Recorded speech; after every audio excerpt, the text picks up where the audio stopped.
चीन में कोरोना से हाहाकार मचा हुआ है, लेकिन वहां की सरकार ने इसी बीच कई ऐसे फैसले लिए जिनसे पूरी दुनिया हैरान है। जिनपिंग सरकार ने इसी महीने विवादित कोविड पॉलिसी को वापस लिया था, जबकि करीब 3 साल बाद अंतर्राष्ट्रीय क्वारंटीन नियमों में भी छूट दी जाएगी। चीन सरकार के फैसले के मुताबिक 8 जनवरी 2023 से दूसरे देशों से आने वाले यात्रियों को क्वारंटीन नहीं किया जाएगा। चीन आने से पहले यात्रियों को कोरोना टेस्ट कराना होगा, लेकिन टेस्ट की रिपोर्ट पहले की तरह चीनी दूतावास में सबमिट नहीं करनी होगी।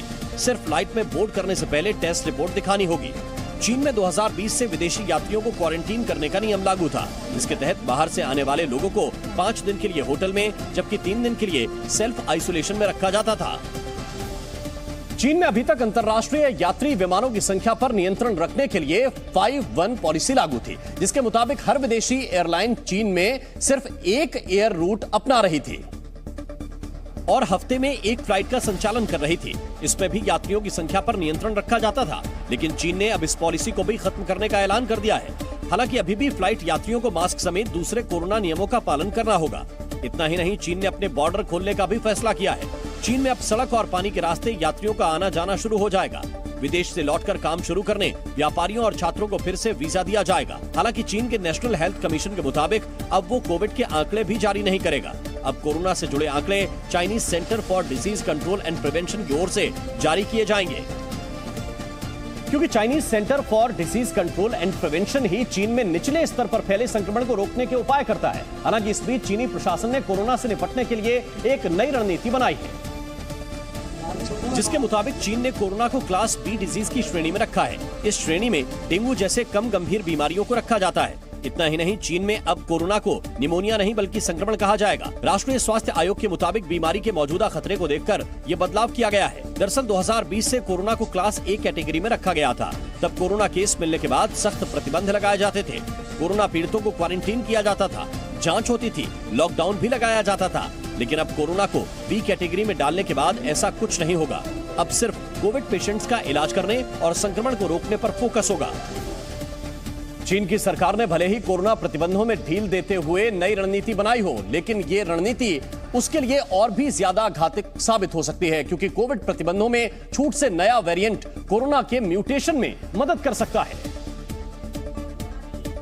यही नहीं, चीन में अब भी कोरोना से हालात बेकाबू हैं। चीन के एक अस्पताल के बाहर लोगों की भीड़ नजर आई। कुछ बीमार लोग तो बेसुध होकर जमीन पर पड़े देखे, जबकि सैकड़ों की तादाद में कोरोना के मरीज अस्पताल के अंदर इलाज के इंतजार में बैठे नजर आए। मकाऊ के एक अस्पताल की तस्वीर तो इससे भी ज्यादा डराती दिखी। यहाँ कोरोना के मरीजों को बेड तक मयसर नहीं, एक एक सांस के लिए तरसते लोग जमीन पर लेटे दिखे। अस्पताल का हर गलियारा मरीजों से भरा नजर आया। चीन के हर बड़े शहर का हाल एक जैसा दिखा। कोरोना की बढ़ती रफ्तार ने लोगों को बीमार किया तो वो अस्पताल की ओर भागे, लेकिन अस्पताल पहले से ही मरीजों से फुल हो गए थे।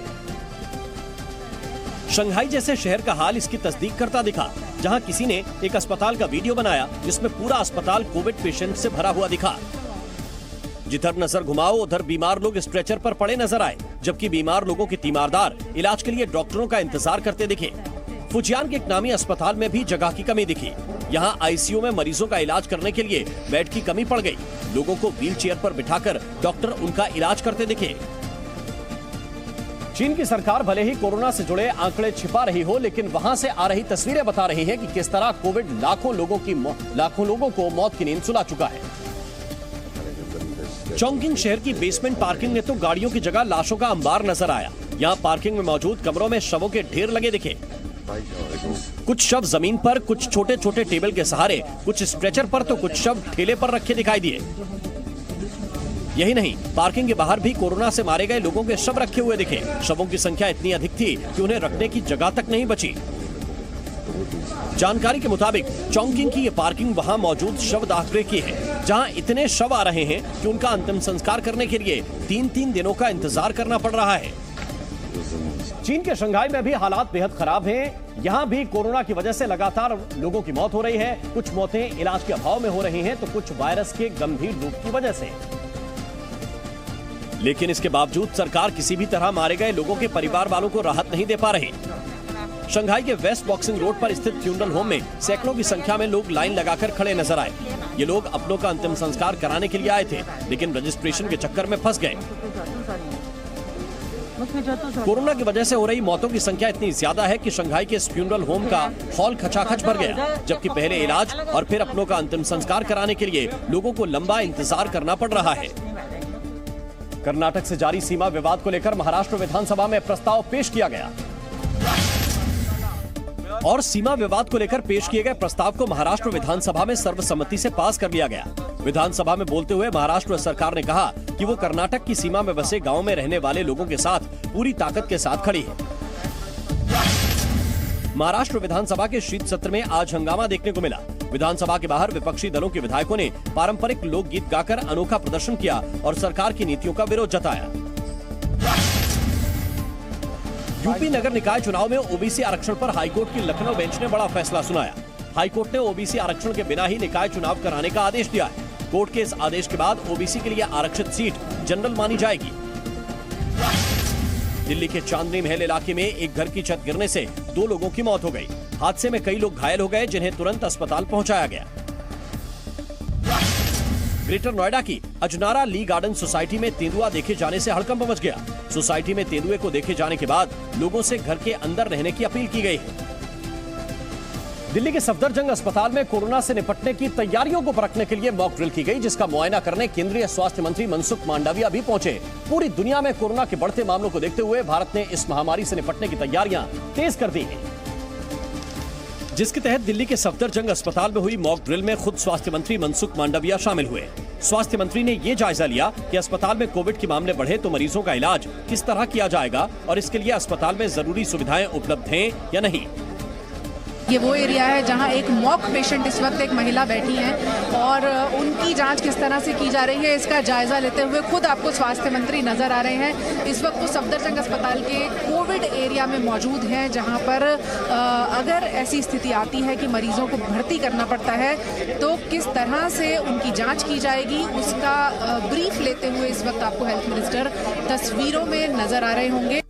इसी तरह देश भर के सभी कोरोना अस्पतालों को नई लहर की आशंका के बीच तैयार किया जा रहा है। अस्पतालों में मरीजों के लिए पर्याप्त बेड, ऑक्सीजन और जरूरी उपकरणों की तैयारियां परखी जा रही हैं। सारे देश में जो कोविड ट्रीटमेंट देने वाली सभी अस्पताल में मॉक ड्रिल की जा रही है ताकि हमारी सारी हॉस्पिटल कोविड केस देश में बढ़े तो संपूर्ण तरीके से तैयार रहे। आने वाले दिनों में कोरोना के मामले बढ़ने की आशंका जताई गई है। ऐसे में स्वास्थ्य विभाग अलर्ट पर है ताकि संक्रमण को शुरुआत नहीं रोका जा सके। केंद्रीय स्वास्थ्य मंत्री के अलावा तमाम राज्यों के स्वास्थ्य मंत्रियों ने भी कोरोना मॉक ड्रिल में हिस्सा लिया। इसी सिलसिले में दिल्ली के स्वास्थ्य मंत्री मनीष सिसोदिया LNJP अस्पताल पहुंचे, जहां कोरोना के मरीजों के इलाज की तैयारियों का अभ्यास किया गया। इस मॉक ड्रिल में कोरोना के इलाज से जुड़े अस्पताल के हर डिपार्टमेंट की तैयारियों का जायजा लिया गया। मॉक ड्रिल के बीच अस्पताल पहुंचे मनीष सिसोदिया ने डॉक्टरों से बातचीत की और कोरोना से निपटने की तैयारियां देखी। तो 8,200 बेड्स इस वक्त कोविड के लिए डेडिकेटेड हैं। इनको ऐसे इमीडिएटली बढ़ाना हो तो हमारे पास 25,000 बेड्स जो हमारे पास में थे और अगर इनको और थोड़ा एक्सटेंड करना पड़े तो हम 36,000 तक इनको कर सकते हैं। उधर लखनऊ के बलराम अस्पताल में भी मॉक ड्रिल के जरिए कोरोना से जुड़ी तैयारियां परखी गयी। इस दौरान यूपी के डिप्टी सीएम और स्वास्थ्य मंत्री ब्रजेश पाठक भी अस्पताल में मौजूद रहे। ब्रजेश पाठक ने स्वास्थ्य उपकरणों की जानकारी ली और ये भी चेक किया कि अस्पताल में लगी लाइफ सपोर्ट मशीनें काम कर रही हैं या नहीं। आज लखनऊ के बलरामपुर अस्पताल में हम स्वयं आए हैं। यहाँ हमने ऑक्सीजन का प्रवाह देखा है और साथ में वेंटिलेटर्स को चला करके देखा है कि वो सुचारू रूप से काम कर रहे हैं। वाराणसी के दीनदयाल उपाध्याय अस्पताल में भी स्वास्थ्य विभाग ने मॉक ड्रिल कर ये निरीक्षण किया कि कोरोना इमरजेंसी के हालात में किस तरह से मरीजों का इलाज किया जाएगा। यूपी के मेरठ में लाला लाजपत राय मेडिकल कॉलेज में भी मॉक ड्रिल की गई, जो पश्चिमी उत्तर प्रदेश का सबसे बड़ा कोविड सेंटर बताया गया। इस दौरान 4 मिनट में मरीज को एम्बुलेंस से निकालकर भर्ती किया गया। मॉक ड्रिल के लिए कोविड वार्ड में 30 बेड पूरी तरह से तैयार किए गए थे और सभी बेड पर ऑक्सीजन और 5 वेंटिलेटर की भी व्यवस्था की गई थी। भारत अपनी तैयारियों को दुरुस्त करने में जुटा है, क्योंकि चीन और जापान समेत दुनिया के कई देशों में कोरोना ने कोहराम मचा रखा है। लेकिन इन सबके बीच भारत में कोरोना के हालात अभी काबू में हैं। कोरोना के साप्ताहिक आंकड़ों के मुताबिक भारत में कोविड के मामले 13% बढ़े हैं। 11 से 17 दिसंबर के बीच भारत में कोरोना के 1130 नए मामले मिले, जबकि 18 से 25 दिसंबर के बीच कोरोना के 1342 नए मामले सामने आए। महाराष्ट्र, राजस्थान, पंजाब, दिल्ली और हिमाचल प्रदेश में नए मरीजों में मामूली तेजी देखी गई। हालांकि साप्ताहिक कोविड केसेस के मामले में भारत दुनिया भर में अभी 61वें नंबर पर है। आंकड़ों के मुताबिक कोरोना से सबसे बुरा हाल तो जापान का है, जहां हर हफ्ते 1,34,000 से ज्यादा मामले सामने आ रहे हैं। दूसरे नंबर पर अमेरिका है, जहां औसतन हर हफ्ते 71,000 से ज्यादा कोरोना मरीज मिल रहे हैं। तीसरे नंबर पर दक्षिण कोरिया है, जहां हर हफ्ते करीब 67,000 मामले सामने आ रहे हैं। वहीं फ्रांस में हर हफ्ते 47,000, ब्राजील में 42,000 और जर्मनी में 31,000 मामले मिल रहे हैं। बिहार में भी कोविड मॉक ड्रिल की गई, लेकिन सबकी नजर बिहार के बोध गया पर टिकी रही, क्योंकि वहां पहुंचे बौद्ध धर्मगुरु दलाई लामा के कार्यक्रम में शामिल होने पहुंचे देश विदेश के कई श्रद्धालु कोविड पॉजिटिव पाए गए। लेकिन कोरोना के मरीज मिलने का बोध गया में कोई खास असर नहीं दिखा और कालचक्र मैदान में दलाई लामा को सुनने के लिए देश विदेश से जुटे हजारों लोगों की भीड़ दिखाई दी। इस दौरान कालचक्र मैदान और महाबोधि मंदिर के सामने लोगों की जबरदस्त भीड़ दिखाई दी। बोध गया में अब तक 11 लोग कोरोना पॉजिटिव पाए गए हैं, जिन्हें अलग अलग जगहों पर क्वारंटीन किया गया है। जिस तरीके से श्रद्धालु भारी तादाद में यहाँ पे विदेशों से पहुंचे हैं, सोशल डिस्टेंसिंग जो है वो संभव नहीं है और ये संख्या लगातार जो है वो बढ़ती जाएगी। दलाई लामा को सुनने के लिए अब तक करीब 20,000 श्रद्धालु बोध गया पहुंच चुके हैं और अगले कुछ दिनों में करीब 60,000 लोग और पहुंचने वाले हैं। ऐसे में यहां कोरोना गाइडलाइंस का पालन करवाना प्रशासन के लिए एक बड़ी चुनौती है। पश्चिम बंगाल में कोलकाता और बेलाघाट के कई अस्पतालों में भी कोविड इमरजेंसी से निपटने के लिए मॉक ड्रिल की गई। कोलकाता के एमआर बांगुर अस्पताल की मेडिकल टीम अचानक निरीक्षण करने निकली और अस्पताल में मौजूद कोरोना इंफ्रास्ट्रक्चर का मुआयना किया। पश्चिम बंगाल में कोरोना से निपटने की रणनीति के मद्देनजर मॉक ड्रिल की गई, जिसकी रिपोर्ट स्वास्थ्य मंत्रालय को सौंपी जाएगी। एमआर बांगुर हॉस्पिटल के जो ऑफिशियल्स हैं वो यहाँ पर पहुंचे थे और इसी ऑक्सीजन प्लांट में जो है उन्होंने चेक किया कि आखिरकार सारा प्लांट जो है वो ठीक तरह से काम कर रहा है कि नहीं, कितना क्वांटिटी यहाँ पर मौजूद है ऑक्सीजन का। अस्पताल के अधिकारियों की टीम ने वार्डों में जाकर Covid bed, ventilator, oxygen cylinder और कोरोना संबंधित बुनियादी ढांचे की जानकारी ली। साथ ही जरूरी दवाओं का स्टॉक भी चेक किया गया।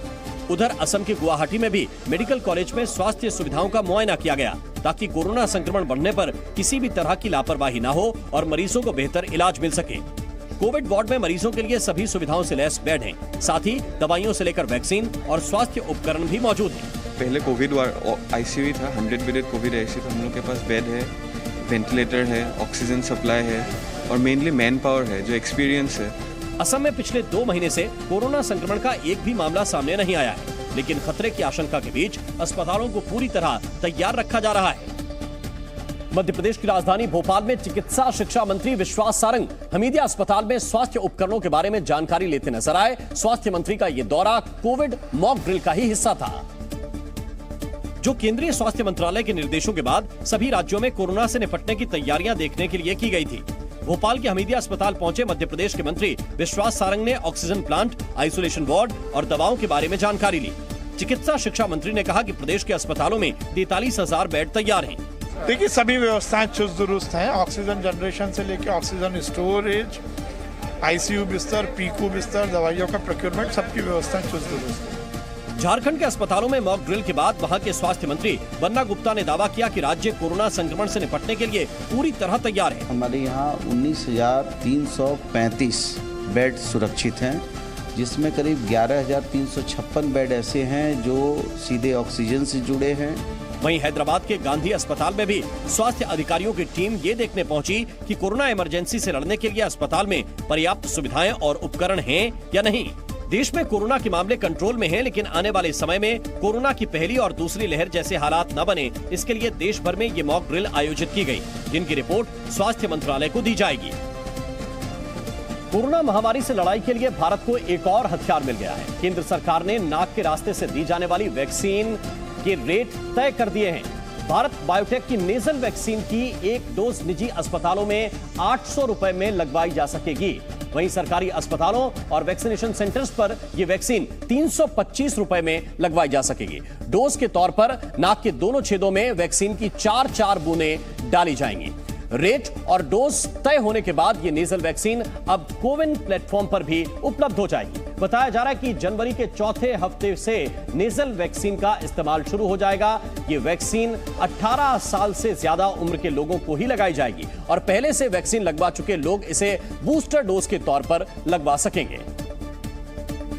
चीन में जिस तरह से कोरोना का BF.7 वेरिएंट कहर बरपा रहा है, उसे देखते हुए आशंका जताई जा रही है कि कोरोना की नई लहर भारत को भी अपनी चपेट में ले सकती है।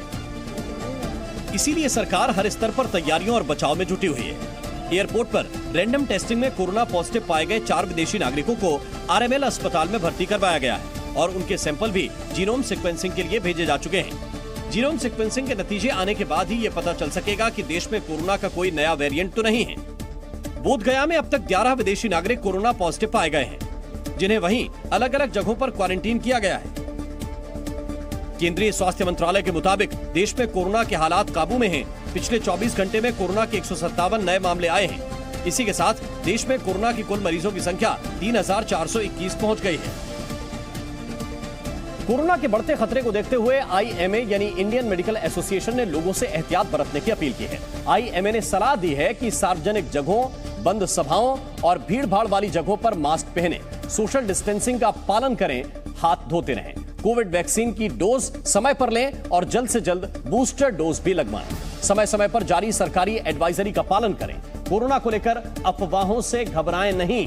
बुखार, गले में खराश और खांसी जैसे लक्षण होने पर डॉक्टर की सलाह लें। अगर बहुत जरूरी ना हो तो अंतरराष्ट्रीय यात्राओं से परहेज करें। जम्मू कश्मीर के उधमपुर में सुरक्षा बलों ने बड़ी आतंकी साजिश को नाकाम कर दिया।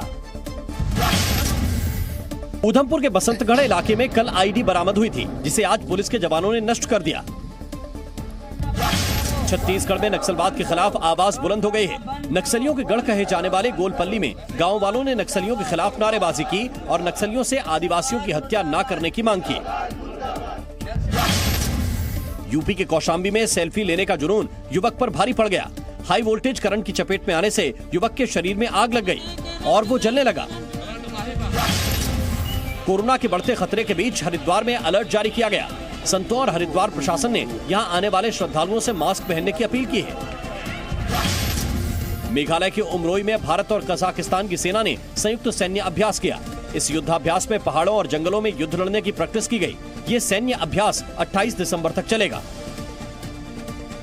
उधर अमेरिका में बर्फीले तूफान का कहर कम होने का नाम नहीं ले रहा है। अमेरिका में भारी बर्फबारी की वजह से मरने वालों की संख्या बढ़कर 60 पहुंच गई है, जिसमें सबसे ज्यादा मौत न्यूयॉर्क राज्य के बफलो शहर में हुई है, क्योंकि बर्फीले तूफान का असर बफलो में ही है। पूरा शहर बर्फ से ढक गया है। इस शहर में 27 से ज्यादा लोगों की मौत हो चुकी है। शव कार में, घरों में और बर्फ के ढेर में पाए जा रहे हैं। कुछ लोगों की मौत तब हुई जब वो बर्फ हटाने के लिए घर से बाहर निकले, लेकिन बर्फीली हवाओं के थपेड़ों और -12 डिग्री तापमान की वजह से उन्हें हार्ट अटैक आ गया। In cars and to retrieve people who passed away in homes. This has been a very difficult and dangerous storm. It's been described as a once-in-a-generation storm. Buffalo में rescue workers को छोड़कर शहर के करीब सभी लोग घर के अंदर बंद हैं। बफलो के एक उपनगर टोनबांडा में इमारतों के पास पार्क की गई गाड़ियों के चारों ओर बर्फबारी करती हुई तेज हवाओं के झोंकों से पेड़ तक हिल रहे हैं। बफलो न्यूयॉर्क राज्य का दूसरा सबसे बड़ा शहर है। 45 सालों में पहली बार यह शहर ऐसी खतरनाक और भयानक बर्फबारी झेल रहा है। 50-50 इंच बर्फ की परत सड़कों पर जमी हुई है, जिसके बाद बचाव कर्मी फावड़े और कुदाल लेकर बर्फ को हटाने के काम में जुट गए। लेकिन शुक्रवार से हो रही बर्फबारी की वजह से बर्फ की परत इतनी मोटी और मजबूत हो चुकी है कि बर्फ काटने के लिए कटर मशीन का इस्तेमाल करना पड़ा। बफेलो में बर्फ इतनी ज्यादा गिर रही है कि कार तो कार, बस भी बर्फ में धंस गई है। अब जरा इस तस्वीर को देखिए। बर्फ गिर रही है, साथ में बर्फीली हवाओं की आवाज कैमरे में रिकॉर्ड हो रही है। आवाज को आप सुन सकते हैं और रफ्तार को महसूस कर सकते हैं। सड़क पर बर्फ की परत जमने की वजह से बफलो समेत पूरे न्यूयॉर्क में अभी भी ड्राइविंग पर बैन है। सिर्फ रेस्क्यू, इमरजेंसी वाहन और एम्बुलेंस को ही जाने की इजाजत है। लेकिन जहां एम्बुलेंस नहीं जा सकती, वहां हॉस्पिटल ट्रांसपोर्ट के लिए हाई लिफ्ट इक्विपमेंट का इस्तेमाल किया जा रहा है। इक्का दुक्का ग्रोसरी स्टोर भी सोमवार को खुल गए। ड्राइविंग पर पाबंदी की वजह से लोगों को सामान खरीदने के लिए बर्फ से भरी सड़कों पर पैदल 1.5 किलोमीटर से भी लंबा रास्ता तय करना पड़ रहा है। न्यूयॉर्क के हैम्बर्ग शहर की भी हालत अच्छी नहीं है। बर्फीले मौसम और तूफान ने वहाँ की जिंदगी ठप कर दी है। फोक्स लेकशोर रेस्टोरेंट की ये तस्वीर देखिए। पूरा रेस्टोरेंट बर्फ की मोटी परत के अंदर ढक गया है। नुकीली बर्फ की परत रेस्टोरेंट की दीवारों से लटक रही है। I guess we won't know until it melts. It's pretty heavy. That's what I'm nervous about. भारी बर्फबारी की वजह से अमेरिका में हवाई सेवाएं पूरी तरह से चरमरा गई हैं। रनवे पर कई इंच बर्फ जमी हुई है। क्रू भी वक्त पर एयरपोर्ट नहीं पहुंच पा रहे। हजारों फ्लाइट्स या तो लेट हैं या फिर रद्द कर दी गई हैं, जिसकी वजह से हजारों लोग एयरपोर्ट पर फंस गए हैं। कैलिफोर्निया के सैन डिएगो इंटरनेशनल एयरपोर्ट पर यात्रियों को काफी परेशानी का सामना करना पड़ा। फ्लाइट्स रद्द हो जाने की वजह से यात्री फ्लाइट्स की री-बुकिंग कर रहे हैं या फिर वापस घर जा रहे हैं। सोमवार दोपहर 3 बजे तक 3,400 से ज्यादा फ्लाइट्स कैंसिल हो चुकी थी। साउथ वेस्ट एयरलाइन के मुताबिक 60% फ्लाइट्स को रद्द करना पड़ा। The biggest challenge that we faced was incredible delays to the point where we had to cancel flights due to snow, people getting to the airport, people leaving the airport. Flight aware data के मुताबिक Atlanta, Denver, Las Vegas, Seattle, Baltimore और Chicago सहित पूरे America में flight cancel हो रही हैं। America में बर्फबारी से ऐसी तबाही दशकों बाद आई है। बर्फबारी की वजह से पूरे अमेरिका में अब तक 60 लोगों की मौत हो चुकी है। पूरे अमेरिका में 60 लोगों की मौत हो चुकी है। न्यूयॉर्क राज्य के बफलो में सबसे ज्यादा 27 मौत हुई है। बफलो में सड़कों पर 4 से 8 फीट तक बर्फ जमी हुई है। न्यूयॉर्क सिटी में 3 फीट तक बर्फबारी हुई है। सोमवार तक पूरे अमेरिका में करीब 16,000 फ्लाइट्स रद्द की जा चुकी हैं। अमेरिका से सटे मेक्सिको की राजधानी मेक्सिको सिटी में सालों बाद अचानक हुई बर्फबारी ने लोगों को हैरान कर दिया। सड़कों पर बर्फ की सफेद चादर जैसी बिछ गई है, जिसे देखने के लिए सड़कों और मैदानों पर भीड़ लग गई। बच्चों से लेकर बड़े तक सभी बर्फ से खेलने लगे। कोई स्नोमैन बना रहा था तो कुछ लोग बर्फ के गोले बनाकर एक दूसरे पर फेंक रहे थे। लोगों के मुताबिक मेक्सिको सिटी में 6 साल बाद बर्फबारी हुई है। लोग बर्फ देखकर काफी खुश थे। Yo llevo 6 años que yo quería conocer la nieve, pero pues no se había dado porque no había nevado. ¿Y este año sí? Sí, por fin vi la nieve. हालांकि मेक्सिको सिटी में ठंड का orange alert जारी किया गया है, यानी यहाँ तापमान और नीचे गिर सकता है।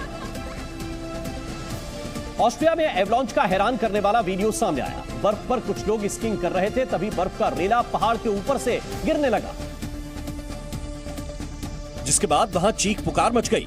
बर्फ पर स्कीइंग कर रहे लोगों को इतना भी मौका नहीं मिला कि वो खुद को बचा सके। Oh my God! Oh my God! वहां मौजूद लोगों ने भागने की कोशिश की, लेकिन एवलांच ने उन्हें अपनी चपेट में ले लिया। वहां मौजूद 10 लोग बर्फ में दब गए। एवलांच की यह घटना 9,000 फीट की ऊंचाई पर ट्रिक कोफ पर्वत पर हुई। इस दौरान घटना स्थल से कुछ दूरी पर मौजूद कुछ और लोग स्कीइंग कर रहे थे। उन्होंने पूरी घटना का वीडियो अपने मोबाइल फोन में रिकॉर्ड कर लिया। Oh my God! Oh my God! Dude, Rose just died! इसका फायदा ये हुआ कि वीडियो की मदद से बचाव कर्मियों को लोकेशन का पता लगाने में आसानी हुई। सर्च ऑपरेशन में हेलीकॉप्टर, खोजी कुत्ते और सर्च लाइट की मदद ली गई। राहत की बात यह रही कि इस हादसे में किसी की मौत नहीं हुई है। सभी 10 लोगों को बचा लिया गया है। सिर्फ 4 लोग घायल हुए हैं। 9 दिनों के ब्रेक के बाद भारत जोड़ो यात्रा 3 जनवरी से फिर शुरू होगी। जम्मू कश्मीर में यात्रा की तैयारियों को लेकर कांग्रेस नेताओं ने आज उपराज्यपाल मनोज सिन्हा से मुलाकात की और यात्रा को सहयोग देने की अपील की। लखनऊ में समाजवादी पार्टी कार्यालय के बाहर समाजवादी युवजन सभा ने एक पोस्टर लगाया है। पोस्टर में सुभाषपा अध्यक्ष ओम प्रकाश राजभर के पार्टी दफ्तर आने पर बैन लगाया गया है। अंकिता भंडारी हत्याकांड मामले में उत्तराखंड के पूर्व सीएम हरीश रावत ने धरना दिया और अंकिता भंडारी हत्याकांड की सीबीआई जांच कराने की मांग की। यूपी के बाराबंकी में पुलिस ने शातिर चोरों को गिरफ्तार किया। गिरोह के सदस्य कार से शहर की रैकी करते थे और 3 दिन के अंदर 1 लाख रुपए की चोरी करने का इनका टारगेट होता था। कड़ाके की ठंड से जम्मू कश्मीर की डल झील जमने लगी है। झील में कई जगह बर्फ की चादर दिखाई दी, जिसे देख पर्यटक रोमांचित हो गए। एक्टर सुशांत सिंह राजपूत की मौत के मामले में नया खुलासा हुआ है। कूपर अस्पताल में पोस्टमार्टम के वक्त मौजूद ऑटोप्सी स्टाफ रूप कुमार शाह ने दावा किया है कि सुशांत ने आत्महत्या नहीं की थी, बल्कि उनका मर्डर हुआ था। उन्होंने कहा कि सुशांत के गले में मिली मार्किंग से नहीं लग रहा था कि ये सुसाइड का केस है। ये जो गले का मार्किंग जो रहता है, हैंगिंग यानी जो बोलते हैं सुसाइड के टाइम जो रैंक रहता है, वो सुसाइड के जैसा नहीं लग रहा था। रूप कुमार ने दावा किया कि सुशांत के शरीर पर चोट के काफी निशान थे और लग रहा था कि उनके शरीर में फ्रैक्चर है। मेरे को अलग अलग ढंग से मतलब पैर में, हाथ में, मतलब बॉडी में मार कैसा अभी देखो, अभी मारते वक्त उसको कुछ कैसे मारे वो मैं बता नहीं सकता। वो मार लगेला अलग ढंग के था, हमने जब देखा तो वो फ्रैक्चर के माफिक था। उन्होंने सवाल किया कि फ्रैक्चर होने पर कोई आदमी खुद को फांसी पर कैसे लटका सकता है। अगर वो फ्रैक्चर था तो ऐसा आदमी ऐसा खुदकुशी करने के टाइम ऐसा हैंग कर नहीं सकता है। इस वजह से, और जो मार्किंग मैंने बताया वो भी नहीं हो सकता है। रूप कुमार शाह ने दावा किया कि अगर पोस्टमार्टम की वीडियोग्राफी कराई जाती तो तस्वीर पूरी तरह से साफ हो जाती। रूप कुमार ने कहा कि उस वक्त उन्होंने इस बारे में बात करने की कोशिश की थी, लेकिन सीनियर्स ने उन्हें चुप करा दिया था। मेरे हिसाब में तो सिर्फ फोटोग्राफी हो गई थी। मैं साहब से बात करने की कोशिश किया, भाई सर अपन थोड़ा वीडियो शूटिंग करेंगे, क्योंकि वो जो मार्किंग है वो क्लियरिटी आती थी, और वो सुसाइड नहीं है, मर्डर है। लेकिन साहब बोले तुम्हारा काम तुम करो, मेरा काम मैं कर रहा हूँ। पोस्टमार्टम रिपोर्ट में इन बातों का जिक्र न होने पर रूप कुमार ने कहा कि रिपोर्ट बनाने का काम डॉक्टर का है, उनका नहीं। वर्क ये डॉक्टर का है, और क्या लिखने का क्या नहीं, हमको सिर्फ काम करने का, हम कटर है, यानी खोलने का, बॉडी दिखाने का। रूप कुमार का दावा है कि अगर सुशांत की बॉडी की तस्वीरें भी देखी जाएं, तो सब कुछ साफ हो जाएगा। उन्होंने अपने लंबे अनुभव के आधार पर दावा किया कि ये सुसाइड नहीं बल्कि हत्या है। अभी भी मैं सब्जेक्ट पकड़ के चल रहा हूँ। फोटो देखने के बाद कोई भी बताएगा भाई ये सुसाइड नहीं है, मर्डर करने का कोशिश किया और मर्डर है। सुशांत सिंह राजपूत 14 जून 2020 को बांद्रा में अपने घर पर मृत पाए गए थे। पहली नजर में मामला सुसाइड का लगा था, लेकिन बाद में सीबीआई को जांच सौंपी गई। सीबीआई की आखिरी रिपोर्ट में भी मौत की असल वजह सुसाइड ही बताई गई। हालांकि नए खुलासे के बाद मॉर्चुरी अटेंडेंट रूप कुमार से पूछताछ की जा सकती है। रूप कुमार का दावा इसलिए चौंकाता है क्योंकि सुशांत की पोस्टमार्टम रिपोर्ट में फंदे से लटकने के दौरान दम घुटने को उनकी मौत की वजह बताया गया था। इसी बीच सुशांत की बहन श्वेता सिंह कीर्ति ने सीबीआई से इस मामले को गंभीरता से देखने की अपील की। उन्होंने ट्वीट किया कि अगर इस सबूत में जरा भी सच्चाई है तो हम सीबीआई से अनुरोध करते हैं कि वो इस मामले को गंभीरता से देखें। हमें हमेशा से भरोसा रहा है कि आप इस मामले की निष्पक्ष जांच करेंगे और सच बाहर लाएंगे। अभी तक इस केस में हमें क्लोजर नहीं मिला है और ये देखकर हमारे दिल में दर्द होता है। श्वेता ने एक और ट्वीट में पीएम मोदी और अमित शाह को टैग करते हुए रूप कुमार शाह की सुरक्षा सुनिश्चित करने की भी अपील की। यूपी नगर निकाय चुनाव को लेकर इलाहाबाद हाईकोर्ट की लखनऊ बेंच ने अहम फैसला सुनाया। हाईकोर्ट ने ओबीसी आरक्षण को रद्द कर दिया और बिना आरक्षण के चुनाव कराने का फैसला सुना दिया। कोर्ट ने कहा कि ओबीसी के लिए आरक्षित सभी सीटें जनरल मानी जाएंगी। हाईकोर्ट ने कहा कि अगर ओबीसी आरक्षण देना है तो आयोग बनाया जाए। अदालत ने कहा कि सरकार और निर्वाचन आयोग चाहे तो बिना ओबीसी आरक्षण के चुनाव करवा सकते हैं। हालांकि खबर है कि हाईकोर्ट के इस फैसले को योगी सरकार सुप्रीम कोर्ट में चुनौती दे सकती है। एक्ट्रेस तुनिशा शर्मा की खुदकुशी के ठीक बाद का एक वीडियो सामने आया है, जिसमें को स्टार शीजान खान अपने 2 और साथियों के साथ एक्ट्रेस को अस्पताल ले जाते हुए दिखे। वीडियो में दिख रहा है कि एक शख्स तुनिशा को उठाए हुए हैं, जबकि शीजान उन लोगों के साथ दिखाई दे रहे हैं। इस बीच एक्ट्रेस तुनिशा शर्मा का आज मुंबई के मीरा रोड शमशान गृह में अंतिम संस्कार कर दिया गया। परिवार के सदस्यों, करीबियों और फिल्म जगत के कई लोगों ने तुनिशा को नम आंखों के साथ अंतिम विदाई दी। इस दौरान बेटी का पार्थिव शरीर देखकर तुनिशा की मां बेसुध सी हो गई और फूट फूट कर रोने लगी। तुनिशा को अंतिम विदाई देते वक्त घरवालों और दोस्तों की भी आंखें नम दिखी। छोटे पर्दे से लोगों के दिल में जगह जमा चुकी तुनिशा के अंतिम संस्कार में शामिल होने शमशान घाट पर बड़ी संख्या में लोग जुटे, जिनमें इस केस में आरोपी बनाए गए शीजान खान की मां और बहन भी शामिल थी। दोनों तुनिशा को आखिरी विदाई देने पहुंची। इससे पहले मीरा रोड स्थित घर से तुनिशा की अंतिम यात्रा शुरू हुई। सफेद फूलों से सजी गाड़ी में तुनिशा का पार्थिव शरीर रखा गया। इस गाड़ी में आगे की ओर तुनिशा की तस्वीर लगाई गई थी। गाड़ी में तुनिशा की मां के साथ मौसी भी मौजूद थीं, जो ब्रिटेन से अंतिम संस्कार में शामिल होने के लिए पहुंची थीं। तुनिशा शर्मा की मौत के मामले में गिरफ्तार किए गए एक्टर शीजान खान से आज भी पूछताछ की गई। सूत्रों के मुताबिक पूछताछ के दौरान शीजान लगातार बयान बदल रहा है और अभी तक उसके और तुनिशा के ब्रेकअप की वजह पता नहीं चल पाई है। पुलिस सूत्रों के मुताबिक शीजान 2 दिन से ब्रेकअप के पीछे अलग अलग कहानी बता रहा है। जब एक इंस्पेक्टर रैंक की महिला अधिकारी ने उससे पूछताछ की तो वो रोने लगा। महिला अधिकारी की माने तो शीजान के हाव भाव देखकर कुछ भी अंदाजा लगाना मुश्किल है। अब पुलिस शीजान की सीक्रेट गर्लफ्रेंड के बारे में पता लगाने की कोशिश कर रही है। अब तक की पूछताछ में शीजान ने अपनी जिंदगी में किसी और लड़की के होने की बात से इनकार किया है। हालांकि पुलिस को उसके बयानों पर यकीन नहीं है।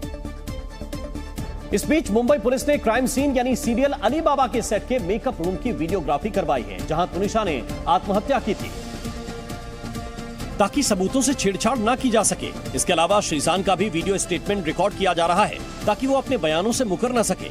इस मामले में पुलिस ने अब तक 17 लोगों के बयान दर्ज किए हैं। सेट पर खुदकुशी के वक्त जितने लोग मौजूद थे, सभी के बयान लेने की तैयारी है। सीरियल के सेट समेत मेकअप रूम की वीडियोग्राफी कराई गई है। पुलिस हर बारीक से बारीक चीज को रिकॉर्ड कर रही है, ताकि कोई सबूत छूट न जाए। इस बीच सीरियल में साथ काम करने वालों को अब भी भरोसा नहीं हो रहा कि तुनिशा ने ऐसा कदम उठाया। बहुत ही फुल ऑफ लाइफ, बहुत ही एनर्जेटिक ऑल द टाइम, अपने सीन्स में पूरी जान डाल देना, पूरी मेहनत करना।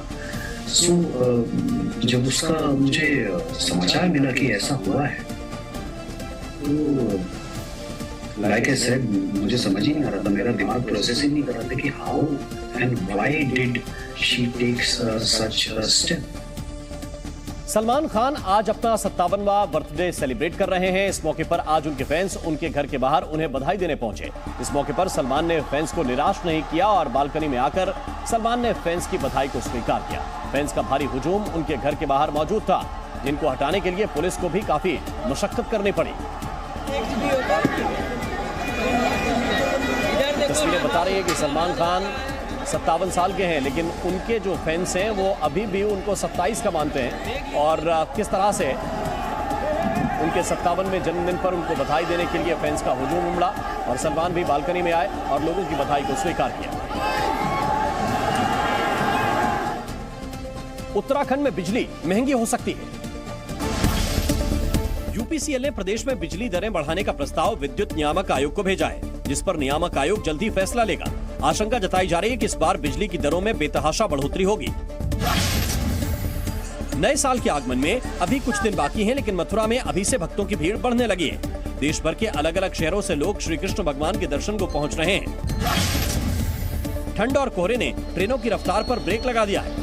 कई ट्रेनें कोहरे की वजह से रद्द कर दी गई, वहीं कई ट्रेनें कई घंटों की देरी से चल रही हैं।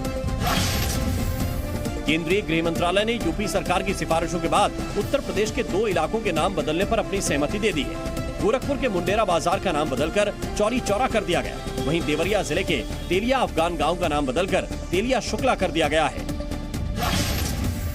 सलमान खान आज अपना 57वां जन्मदिन मना रहे हैं। जन्मदिन की पार्टी में कई बॉलीवुड स्टार पहुंचे। वहीं मुंबई में केक काटकर सलमान खान ने फैंस के बीच जन्मदिन मनाया। दिल्ली एनसीआर समेत पूरे उत्तर भारत में ठंड और कोहरे की दोहरी मार पड़ रही है। राजधानी दिल्ली में तो सुबह 10 बजे के वक्त भी काफी कोहरा था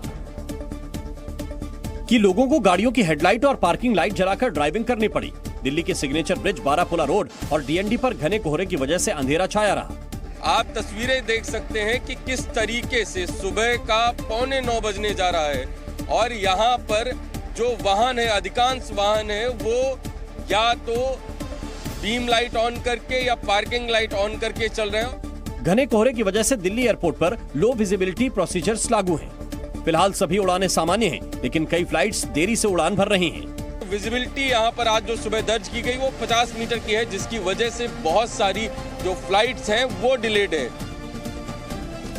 दिल्ली में कोहरे के साथ साथ शीतलहर ने भी लोगों की मुश्किलें बढ़ा दी हैं। ठंडी हवाओं की वजह से लोग घरों में ही रहना पसंद कर रहे हैं और सड़कों पर कम ही लोग दिखाई दिए। सुबह के वक्त रनिंग और एक्सरसाइज करने वाले लोगों को कोहरे की वजह से दिक्कतें आ रही हैं। रनिंग करने वाले हम जैसे निकलते हैं तो दिक्कत होती है बहुत ज़्यादा रनिंग करने में। अब जब ये होता है थोड़ा सा कोहरा ठीक हो जाए, छट जाए, तब हमें रनिंग करने में मजा भी आए। मौसम विभाग के मुताबिक दिल्ली एनसीआर में अगले 5 दिनों तक कोहरे और शीतलहर के हालात बने रहेंगे। हालांकि आज दिल्ली में ठंड थोड़ी कम रही। दिल्ली में आज का न्यूनतम तापमान कल के मुकाबले 3 डिग्री बढ़कर 7 डिग्री सेल्सियस तक पहुंच गया। दिन में हल्की धूप भी खिली। दिल्ली एनसीआर पर ट्रिपल अटैक हुआ है। ठंड और कोहरे के बीच दिल्ली एनसीआर में प्रदूषण का स्तर भी बहुत खराब हो गया है। दिल्ली का आज का एवरेज AQI 312 दर्ज किया गया, जो कि बहुत खराब कैटेगरी में है। दिल्ली यूनिवर्सिटी इलाके में AQI 327 रहा, यह भी बहुत खराब स्तर का है। मथुरा रोड पर AQI 327 रहा, यह भी बहुत खराब है। दिल्ली एयरपोर्ट पर AQI 318 था, यह भी बहुत खराब की श्रेणी में आता है। पूसा का AQI 308 दर्ज किया गया, यह भी बहुत खराब स्तर का है। नोएडा में AQI 350 बहुत खराब। गुरुग्राम में AQI 328, यह भी बहुत खराब के स्तर पर आता है। उत्तर भारत के कई राज्यों में कोहरे और ठंड का ऑरेंज अलर्ट जारी कर दिया गया। ठंड इतनी भीषण है कि कई जगह तो ओस की बूंदें जमकर बर्फ में तब्दील हो गई, जो खेतों में फसलों पर सफेद चादर की तरह बिछ गई। राजस्थान के अलवर में न्यूनतम तापमान 1 डिग्री सेल्सियस पहुंच गया। बाहर खड़ी गाड़ियों पर भी बर्फ जम गई। यूपी में भी ठंड प्रचंड पड़ रही है। राजधानी लखनऊ में पारा गिरने के साथ ठंड बढ़ गई है। चाय की दुकानों पर लोगों की भीड़ लगी हुई है। चाय की चुस्कियों के साथ लोग ठंड का मजा भी ले रहे हैं। जी, दोनों मजे मिल रहे हैं, ठंड का भी मजा मिल रहा है, चाय का भी मजा मिल रहा है। जी, गलन ज्यादा है और चाय उसके लिए बहुत बेहतर है। वाराणसी में गंगा घाट पर कुहासा छाया रहा। लोगों ने सड़क किनारे आग जलाकर सर्दी से राहत पाने की कोशिश की। वहीं जम्मू कश्मीर की बात करें तो वहां चिल्लाई कलां का दौर चल रहा है। पहलगाम में बर्फबारी से पर्यटकों के चेहरे खिल गए हैं। पहलगाम में चारों तरफ सिर्फ बर्फ ही बर्फ जमी हुई है। तापमान माइनस में पहुंचने की वजह से श्रीनगर की डल झील भी जम गई है। ये पूरा फ्रीज हो रहा है इससे रिस्ट्रिक्ट, उनको तोड़ना पड़ता है। इसमें बहुत सारी मेहनत होती है सवेरे सवेरे, बिल्कुल मॉर्निंग, और ऊपर से ठंडी बहुत ज्यादा है यहाँ पे। उधर जम्मू इलाके में घना कोहरा छाया रहा। दिन में भी गाड़ियों की हेडलाइट ऑन थी। पाकिस्तान के विदेश मंत्री बिलावल भुट्टो की अमेरिका में तगड़ी बेइज्जती हुई। पाकिस्तान के विदेश मंत्री बिलावल से अमेरिका के विदेश मंत्री ने मुलाकात तक नहीं की। दरअसल हाल ही में पाकिस्तान के विदेश मंत्री बिलावल भुट्टो अमेरिका पहुंचे थे। वहां करीब 1 सप्ताह तक ठहरे थे। इसके बाद भी अमेरिकी विदेश मंत्री एंटनी ब्लिंकन ने उनसे मुलाकात नहीं की। चौंकाने वाली बात यह है कि अमेरिकी विदेश मंत्री अमेरिका में ही मौजूद थे। यही नहीं, इस दौरान अमेरिका के विदेश मंत्री एंटनी ब्लिंकन ने पनामा के विदेश मंत्री से मुलाकात भी की थी। लेकिन जब पाकिस्तान के विदेश मंत्री बिलावल भुट्टो जरदारी से मिलने की बात आई तो उन्होंने फोन पर बात करके ही काम चला लिया। Secretary of state Antony Blinken का ना मिलना इस चीज की सबूत लगता है कि अमेरिकन ये समझते हैं कि there is nothing to talk. मतलब आप दोबारा आ गए हैं, क्या बात करनी है जो आप आ गए हैं, ऐसा क्या है जो आप डिस्कस करना चाहते हैं। अमेरिका में पाकिस्तान के विदेश मंत्री के साथ हुए इस बर्ताव से पाकिस्तान के पूर्व राजनयिक अब्दुल बासित भी बौखला उठे और उन्होंने शहबाज शरीफ सरकार पर निशाना साधने के साथ भारत के विदेश मंत्री से सीख लेने की नसीहत दी। बस आप न्यूयॉर्क चले जाते और वापस आ जाते, जिस तरह भारत के वजीर खारजा ने किया। वो अपना यूएन सिक्योरिटी काउंसिल की मीटिंग्स उन्होंने प्रिजाइड की, वहां मुलाकातें की और वापस आ गए। कंगाल पाकिस्तान के प्रधानमंत्री शहबाज शरीफ को उस वक्त जनता के गुस्से का सामना करना पड़ा जब वो खैबर पख्तूनख्वा में एक प्रोजेक्ट की नींव रखने के लिए पहुंचे थे। और जैसे ही उन्होंने बड़े बड़े दावों के साथ भाषण शुरू किया, पब्लिक ने नारेबाजी शुरू कर दी, जिसके बाद शहबाज को भाषण रोकना पड़ा और उन्होंने लोगों से कहा कि थोड़ा इंतजार कीजिए, भाषण के बाद खाना भी मिलेगा। बैठ जाना जी, अब इंशाल्लाह खाना मिल जाएगा, फिक्र न करें इंशाल्लाह। शहबाज शरीफ ने चेहरे पर मुस्कान लाकर अपनी जेब मिटाने की कोशिश तो की, लेकिन जनता का गुस्सा कम नहीं हुआ। दरअसल पाकिस्तान में आटे की कीमत लगातार बढ़ती जा रही है। आटे की 100 किलोग्राम वाली बोरी की कीमत 10,200 रुपए है। एक हफ्ता पहले यही बोरी 9,300 रुपए की थी, जबकि पिछले महीने तो सिर्फ 8,300 रुपए में मिल रही थी।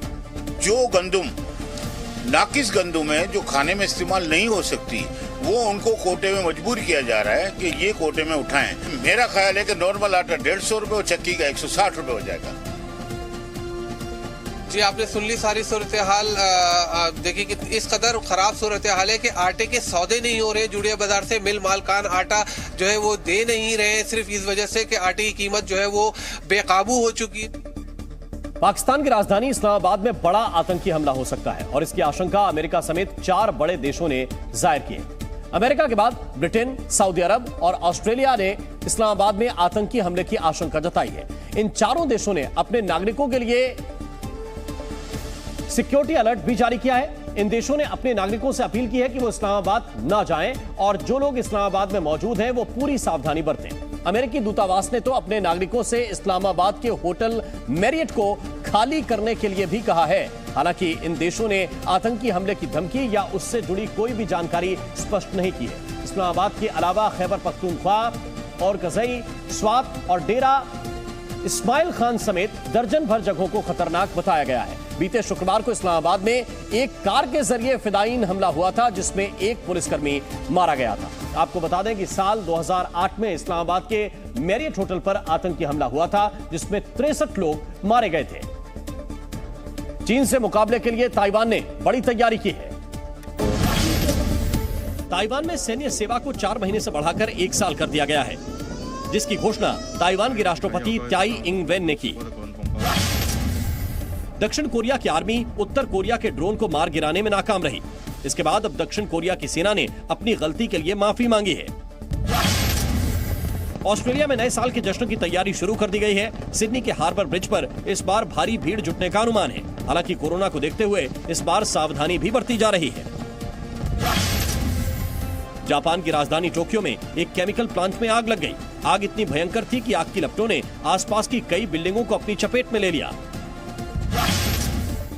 हफ्तों की समुद्री यात्रा के बाद 57 रोहिंग्याओं का एक दल इंडोनेशिया पहुंच गया है। इंडोनेशिया के उत्तरी प्रांत आचेह में रोहिंग्याओं का दल पहुंचा, जहां उनके लिए खाना पानी की व्यवस्था की गई।